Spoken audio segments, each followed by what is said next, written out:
Welcome back, everyone. Laszlo Montgomery here with another Chinese saying. Many of you took one look at this sixth offering of the sixth season and nodded your heads knowingly and sagaciously. Because this one is so well known and has been repeated so many times over the past 2,000 years. Zhǐshàng Tánbīng, another well-worn staple that has applications for all kinds of daily life situations.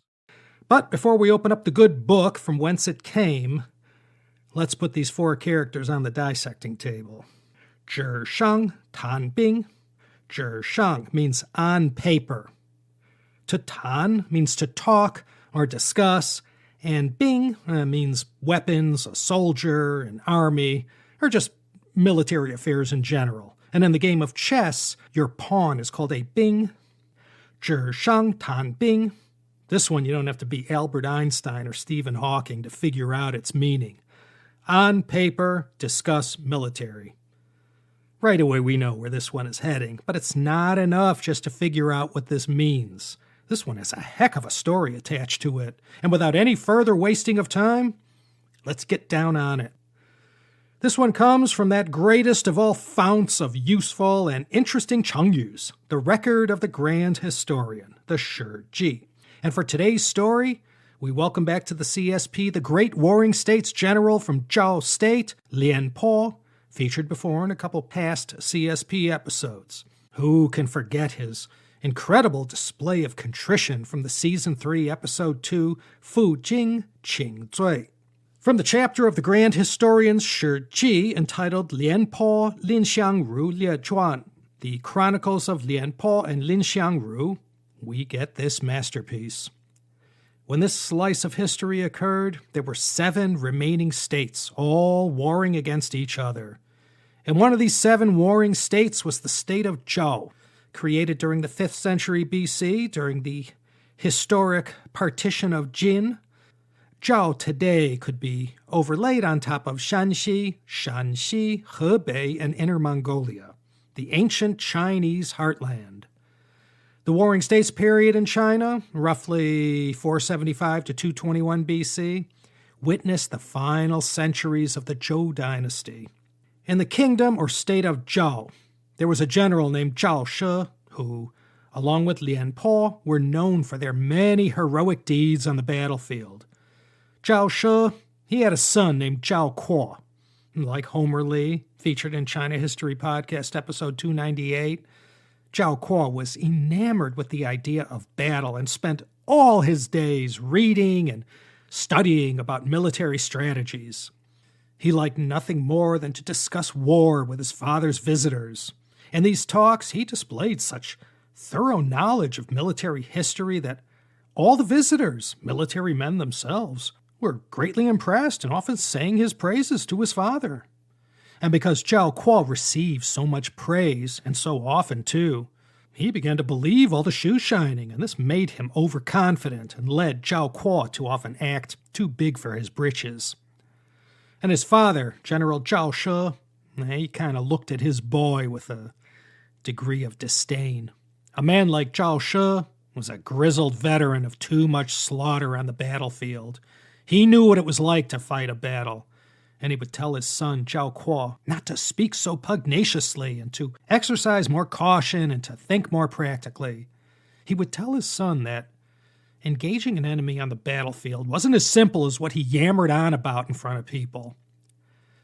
When Zhao She's wife asked him why he wasn't proud of his son, Zhao She replied, "War is a serious matter that affects the fortunes of an entire country. One must treat war with gravity and careful consideration. But our son, he treats it like a game. Nothing good will come of it." In 262 BC, trouble struck the state of Zhao. The Qin army, led by the famously ruthless general Bai Qi, invaded the Zhao kingdom's neighbor, Han. They surrounded a prefecture in Han Kingdom called Shangdang and were able to cut it off from the Han capital.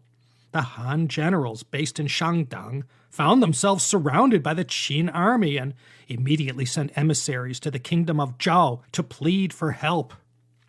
Though he'd lived to regret it, the king of Zhao stepped up for his ally in Han and ordered 200,000 troops under the great general Lian Po to engage the Qin army. Lian Po's troops encamped at nearby Changping, and a Qin army division led by Wang He hurried to engage him in battle. Lian Po, with his decades of battle experience, had concluded that the best way to defeat the Qin army was to hold Changping. Changping today is a 2.5-hour drive north from Luoyang.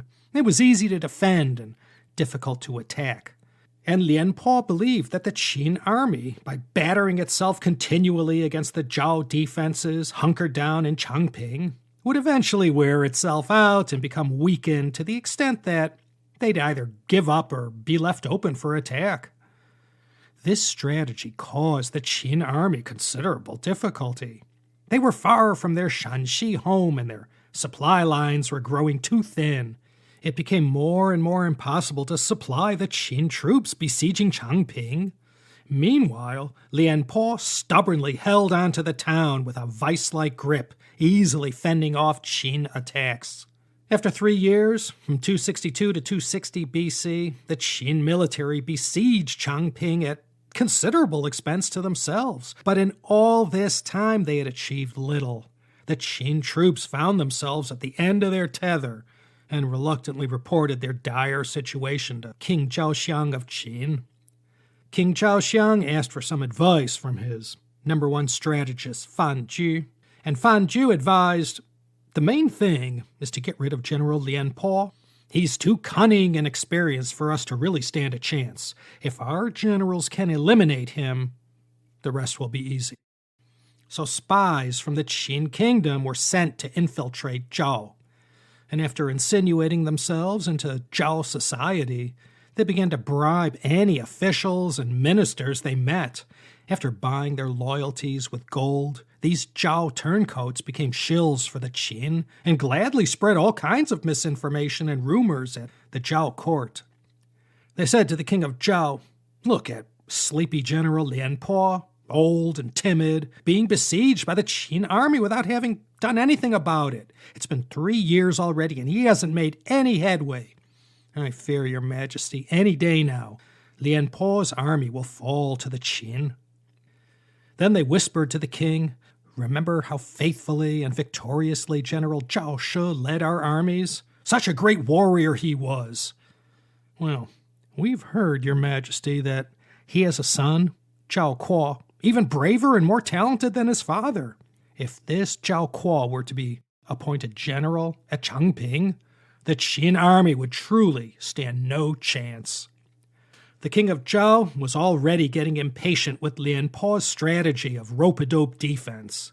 It seemed like the Zhao army at Changping was only reacting to the Qin's offense, never acting proactively themselves. So with these rumors being constantly whispered in his ear, the king of Zhao immediately sent messengers to Zhao Kuo, ordering him to take over command of the Zhao army at Changping. By this time, Zhao Kuo's father, General Zhao She, had passed away.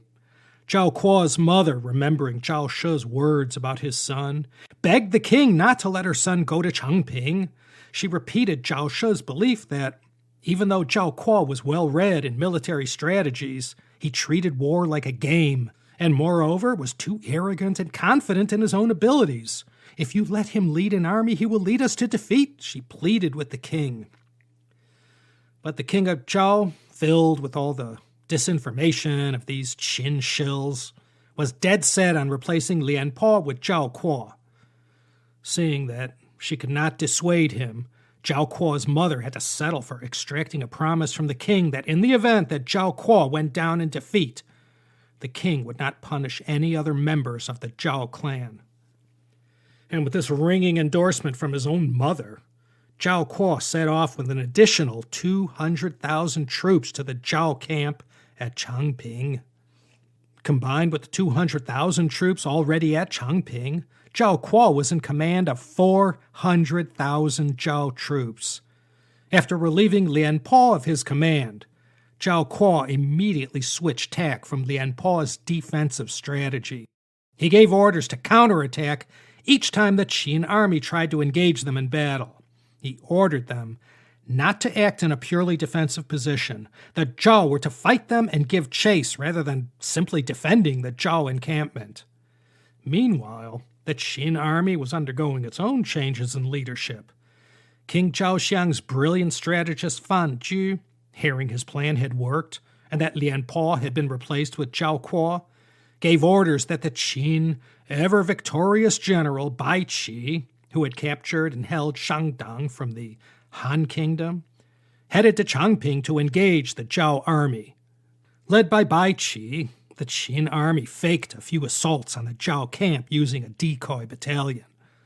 When these assaults were beaten back, under Zhao Kuo's orders, the entire Zhao army gave chase, and these decoy Qin troops led the Zhao army deep within the territory they controlled. Meanwhile, another Qin force of 25,000 special troops cut off the Zhao retreat, and then came 5,000 Qin cavalrymen charging right at the Zhao army, splitting it in half. Only then did Zhao Kuo realize he had been tricked into abandoning Lian Po's strategy of securing the encampment at Changping. Zhao Kuo ordered his troops to encamp where they were, but their position was terribly disadvantageous and badly exposed. They were surrounded on all sides by the Qin army, divided from each other, and their supply lines, which had been secure at Changping, were cut off in this new position. After 40 days of camping in this new position, with no supplies and besieged on all sides, the Zhao army became severely demoralized. Zhao Kuo, after studying his maps and seeking wisdom from past military conflicts, decided to lead one last desperate attempt to break the Qin siege. By this time, his army was weak from hunger, and there were no more reinforcement troops to send from the kingdom of Zhao. In his last desperate charge out of the Zhao camp, Zhao Kuo himself was shot dead by Qin arrows. And seeing that their general had been killed in action, the entire Zhao army threw down their weapons and surrendered en masse to the Qin. Thus, 400,000 Zhao troops fell victim to the ruthless general Bai Qi at the famous Battle of Changping. The outcome of this battle irreversibly weakened Zhao and gave a huge boost to Qin, and in less than 40 years, the Qin would become the unifiers of all of China, and their king, Yingzheng, would rule as China's first emperor. So, Zhǐshàng Tánbīng, nobody knew how to fight a war like Zhao Kuo when he was hunched over a map and surrounded by books. He could show you on paper how to win this battle or that war. But when faced with a real-life situation, he found there was a stark difference between planning it all on paper and dealing with all the randomness that life threw at him. So we can use this idiom for anything and anything that looks great on paper, but the outcome, who knows? Maybe not as simple as what was discussed inside the Pentagon or Russian Defense Ministry. And not just in war, in business, politics, or planning of any sort. If the stakes are high and all you've done is put together a plan on paper, well, that's no guarantee that the outcome will be as you expected it to be. You never know what other variables or random events are lurking out there to foil your best-laid plans, so meticulously put together by some public or private brain trust. Zhǐshàng Tánbīng. So you can keep this one folded up inside your wallet or cell phone case if it has any compartments. That's how useful this one is. Even though you're saying Zhǐshàng Tánbīng, that doesn't necessarily mean to discuss military strategy. Back when I was in the made-in-China consumer products business, my boss and I would always discuss our bingfa for when we were sitting in front of that Costco buyer trying to get that sale. So, Zhǐshàng Tánbīng works fine in any situation where you have to plan, scheme, or strategize. Okay, that's it for this time. Go listen to the multi-part series from the China History Podcast that looks at the rise and fall of the Qin for more about this fabled and magnificent time in ancient Chinese history. That series was recently given a makeover, so if you've already heard it, hey, go give it another listen. Thanks as always to Emma, making everything so easy for your humble narrator, keeping the troops in high spirits over in the teacup chengyu yanqiu zhongxin. 谢谢小吕. Okay, time is money. Sorry to keep you for so long, but the Battle of Changping and all, hey, I'm sure you found it all worthwhile. This is Laszlo Montgomery signing off from drought-stricken LA, goading you, as I always do, to come back next time for another didactic episode of the Chinese Sayings Podcast.